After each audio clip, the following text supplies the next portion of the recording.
కోలుకోవాలి ప్రజానాయకుడు తెలంగాణ జాతిపిత కేసీఆర్ గారు వెంటనే.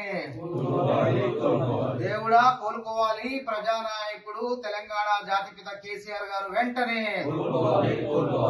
వెంటనే దేవుడా కోలుకోవాలి కేసీఆర్ గారు వెంటనే. దేవుడా కేసీఆర్ గారు వెంటనే. దేవుడా కేసీఆర్ గారు వెంటనే. దేవుడా కేసీఆర్ గారు వెంటనే. దేవుడా కేసీఆర్ గారు వెంటనే. దేవుడా కేసీఆర్ గారు వెంటనే.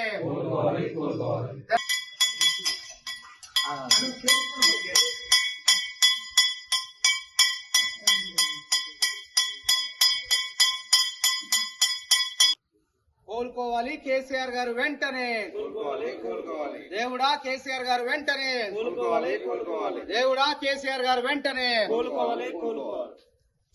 తెలంగాణ రాష్ట్రం కోసం సావు నోట్లో తలబెట్టి తెలంగాణ రాష్ట్రం సాధించి 10 ఏళ్లు తెలంగాణ రాష్ట్రాన్ని సుస్థిరంగా పరిపాలించినటువంటి కేసీఆర్ గారు ఇవాళ మరి యశోద హాస్పిటల్లో మరి చికిత్స పొందుతున్నారు.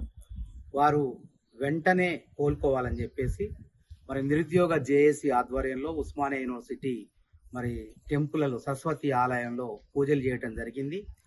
మరి కేసీఆర్ గారు ఎన్నికల్లో ఓడిపోవచ్చు, కానీ ప్రజల హృదయాల్లో గెలిచే ఉన్నారు. ప్రజలు మార్పు కోరారు, కానీ కేసీఆర్ గారిని దూరం చేసుకోలేదు. ఇది గమనించాలి. దీన్ని తెలుసుకోకుండా కొంతమంది కాంగ్రెస్ నాయకులు మరి కేసీఆర్ గారిని అవహేళన చేస్తూ మాట్లాడటం మంచిది కాదని చెప్పి హెచ్చరిస్తున్నాం. కేసీఆర్ గారు ఈరోజు తలసరి ఆదాయాన్ని పెంచారు, ప్రజల యొక్క జీవన ప్రమాణాలు పెంచారు. 2014లో 1,14,000 ఉన్నటువంటి తలసరి ఆదాయం కేసీఆర్ గారు రెండోసారి ముఖ్యమంత్రి అయిన తర్వాత 3,17,000కు చేరుకున్నది. 68 లక్షల టన్నుల ధాన్యం ఉత్పత్తి అయితే తెలంగాణ ఏర్పడక ముందు కేసీఆర్ గారు ముఖ్యమంత్రి అయిన తర్వాత రెండోసారి ఇప్పుడు 3.5 కోట్ల ధాన్యం ఉత్పత్తి అవుతుంది. అన్ని రంగాల్లో తెలంగాణ అభివృద్ధి చెందింది. కేసీఆర్ ని ప్రజలు పాలన నుంచి మార్పు కోరుకున్నారు తప్ప కేసీఆర్ గారిని దూరం మాత్రం చేసుకోలేదనేది అధికార పార్టీ కాంగ్రెస్ పార్టీ గ్రహించాలని చెప్పి మరి కేసీఆర్ గారిని అవమానకరంగా మాట్లాడితే నిరుద్యోగ జేఏసీ చూస్తూ ఊరుకోదని చెప్పి హెచ్చరిస్తున్నాం.